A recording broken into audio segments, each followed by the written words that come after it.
Shalom, Kahalo, Yahweh, Shem Yahweh Bahashim Merkakodash, double honors to the elder apostles and elder bishops of GMS, including the elders that came before them that taught us his truth. And shalom and salutations to all the brothers out pushing the word and truth and in sincerity, the hopeful elect tabernacle of David. I'm the brother Yahshua. I'm back with the WW3 Daily update. And we're going to make today's update pretty short because the last 2 days have the spirit was moving. So shalom and salutations to you all. We're going to start right here. We're going to do what we normally do on Tuesday. I don't think I did it on Tuesday.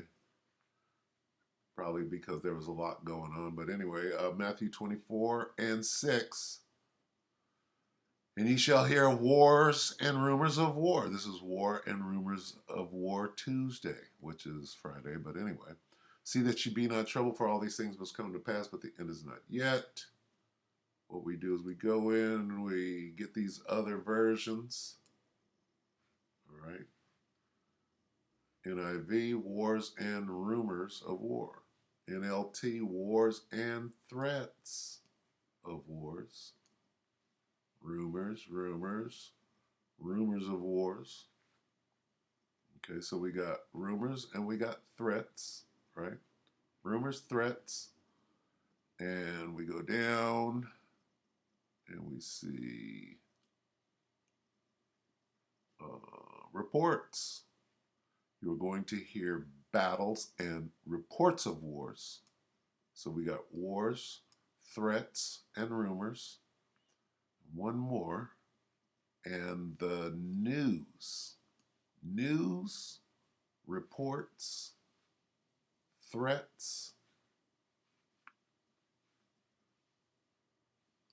and rumors. All right, so let's see some rumors, some reports, some threats and news. We're going to go here to Gonzalo Lira. All right, I think this guy lives in the Ukraine. So he's got a first-hand view, a ringside seat, if you will. And we're just going to listen to his version or his rumors or his propaganda or his Tokyo Rose, if you will. All right, because if you watch this guy, the New York Prepper, he's fully on the side of Babylon. He's talking about how these heavy tanks are going to do well, are going to do better than what the Russians have to offer, who are waiting for the ground to freeze. If the ground even freezes enough for a heavy tank to not get bogged down. Anyway, this is Gonzalo Lira again. I just subscribed 4 days ago, all right, about those F-16s, all right? Let's see what he has to say. Now, this guy and Scott Ritter, all right, they live or have lived in the Ukraine and Russia long enough to know what the hell is going on, all right, and have a learned, if you will, approach to their information. So let's listen to Gonzalo. Hey, how's it going? And by the way, they did kidnap this guy, all right? When the war, it was maybe 2-3 months into the war, they came and grabbed him up, right?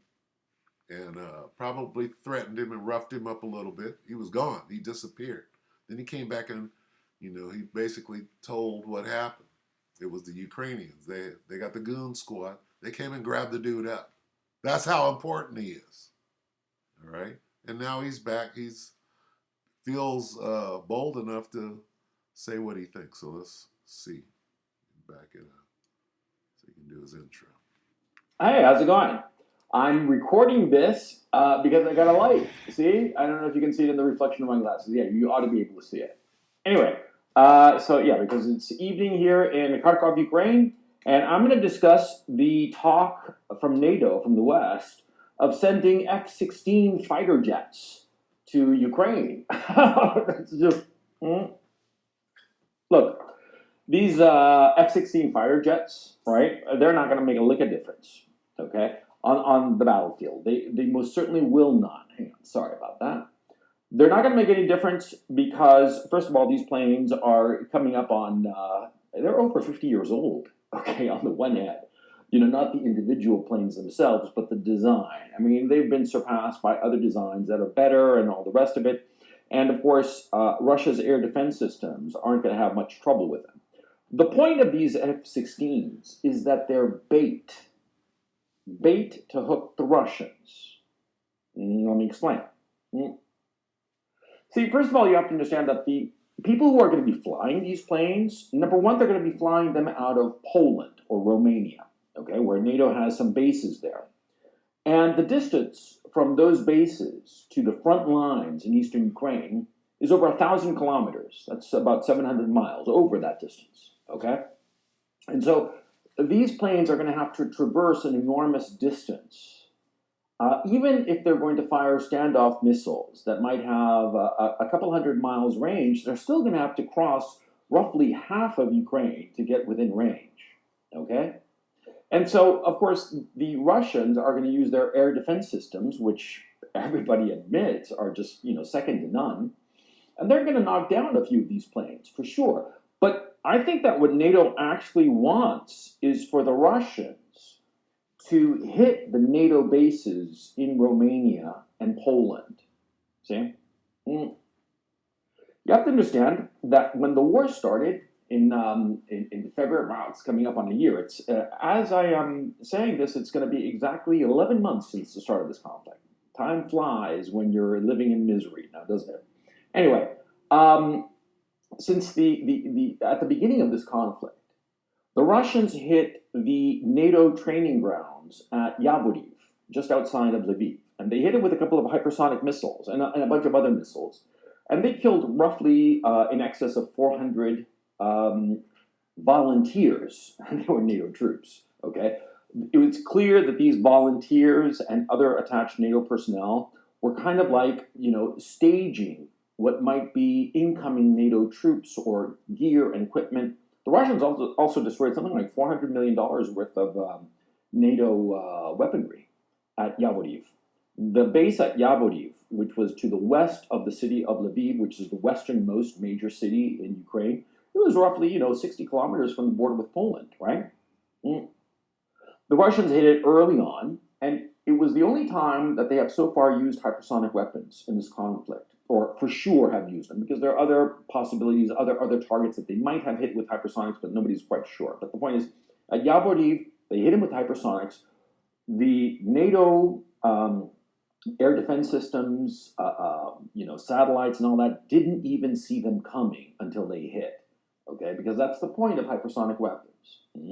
That when they travel that fast, 7, 8, 9, 10 times faster than the speed of sound, as I understand it, what happens is that the air in front of the missile becomes so compressed that this air compression apparently diffuses radar signatures, and so radar signals rather, and so they don't see the missile. I don't quite understand myself. It's not really important. The important thing is the upshot. That the West didn't see these missiles coming. The Western militaries didn't see it coming. And it just totally destroyed that base. And more properly, it was marking its territory. The Russians were basically saying, don't fuck with us because we will fuck you up good. And, NATO has been doing this very slow incremental process.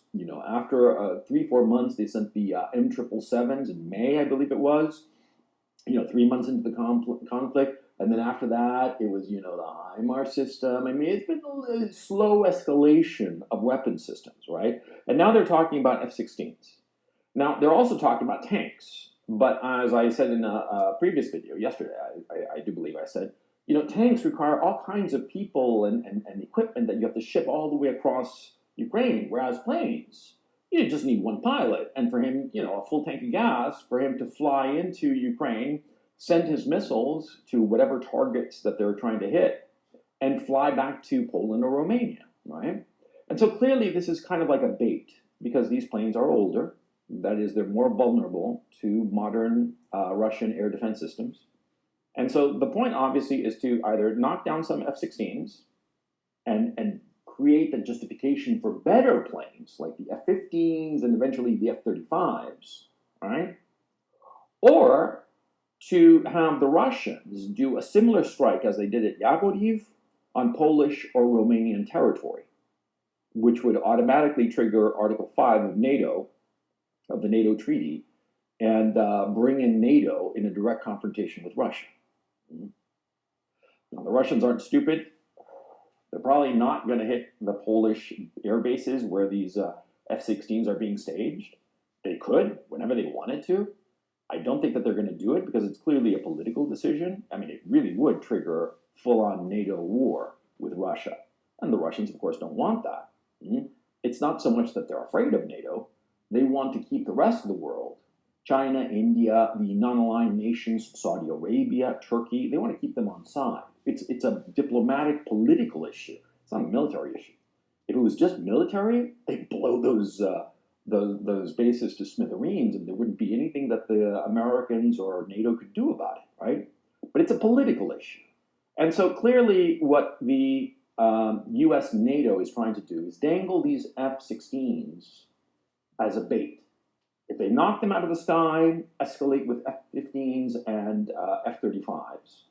Probably just make the leap to F-35s and be done with it already.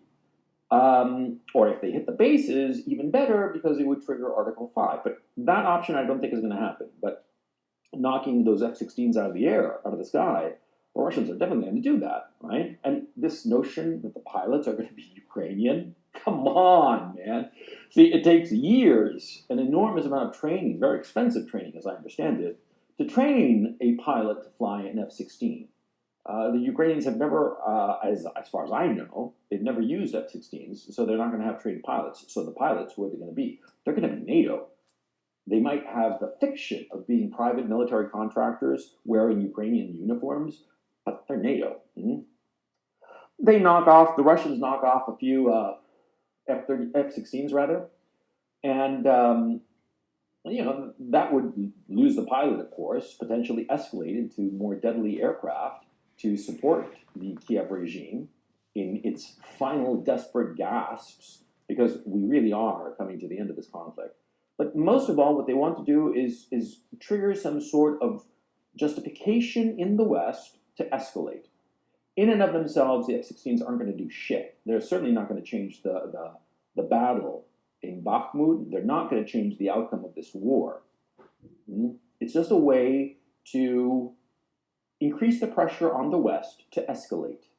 Because what's happening is that in the West, in Washington and in Brussels, people like Victoria Nuland, Antony Blinken, Wendy Sherman, that whole crowd of warmongering neoliberals, neocons, or whatever you want to call them, and Jens Stoltenberg, the president of NATO in Brussels, they all want to escalate this war. It's the military of the Western nations, as well as the United States, that do not want to escalate because they know what they're going to get. Because Yavoriv was the lesson. See? Why do you think the Russians hit it so early in the conflict? I do believe, if memory serves, they hit it like March 7th or March 11th. It was early March, that's the point, which is barely 2-3 weeks into this conflict. It was the Russians marking their territory, basically telling NATO, don't come into this conflict because we can hit you and we can hurt you, like we did in Yavoriv, where 400 of your contractors and quote-unquote volunteers got blown to kingdom come, and $400 million worth of gear went sayonara, baby. Yeah, you see what's going on. See, the American and European militaries know what they're dealing with, and they want no piece of it. It's the political leadership that is desperate to escalate. Now I'm going to let this go ahead and play all the way through because this information is so great. So, Salakia, bear with me, all right? This is really good. Why do you think the escalation in weapons has been so long and stretched out? Like I said previously, it was in May that they started sending these howitzers, the M777s. That really didn't make much of a difference. And then a couple of months after that, I think it was June, July, August, if I recall correctly, they sent the HIMARS with a big kerfuffle, but they didn't send the long-range missiles of the HIMARS. It was only the short-range ones, right? And then after that, it's been now they're talking Patriots and tanks. See? It's this very slow escalation in the weaponry. Why do you think that is? What? Because they didn't have the gear? No, they had the gear, but they didn't want to give it. The military, the Western militaries didn't want to give it. And it's been the political pressure of the neocons, the warmongers, who have been slowly escalating this, and now we're up to airplanes. Airplanes seem an easy fix because insofar as the different tanks and armored vehicles are concerned, each of them requires enormous logistics, all kinds of gear and men, trained men, to operate the armored personnel carriers and the fighting vehicles and the tanks, and also maintenance, repair, moving them around. They actually have like a special crane for these things. It's all kinds of complicated. Whereas a plane, this is one guy who hops in his cockpit in Poland, where all the weapons are and the maintenance and everything is hunky dory. He flies out 500 kilometers or however far he dares because of Russian air defense systems. Let's go. Sorry, of his missiles, and attacks the Russians that way. Under the guise of being part of the Ukrainian armed force and the Ukrainian Air Force, which is a fiction, as I explained. Okay, so it's just bait for the Russians. I don't think that the Russians are going to take the bait insofar as hitting the bases, as I mentioned before. I do think that they're going to blow those F-16s out of the sky. And then the issue will become, will that hysterical warmongering clique in the political class of the West have the gumption to escalate to the next level, to the F-35s, to something better, more modern, because they're going to say, oh yeah, but the F-16 is an old plane, 50 years old, but we got the F-35. It's brand new, and it's never been tested in combat, so let's test it in combat. Mm-hmm. I think that's more or less the direction of travel insofar as escalation by NATO is concerned. In and of themselves, the planes mean nothing, okay? And all this, onanism, because that's what it is. Onanism, look it up, okay? All this onanism over the F-16 and its ability and the missiles that it can. I've seen all kinds of threads on Twitter telling me that, oh, it could do this, oh, it could do that. It's stupid. It's really dumb because they're not going to make a lick of difference. It's just to politically escalate this war and get NATO to fight against the Russians directly. Understand what's going on. Very good. Very good information. This is Gonzalo Lira Again channel. You should probably subscribe because what did we learn? Okay. Good information at the very least. We learned that this is going to be stretched out over time. Okay. What are we going to do right now? We're going to do this.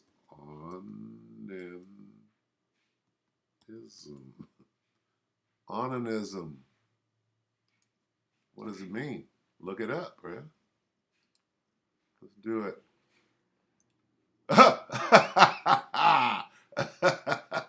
Wait a minute.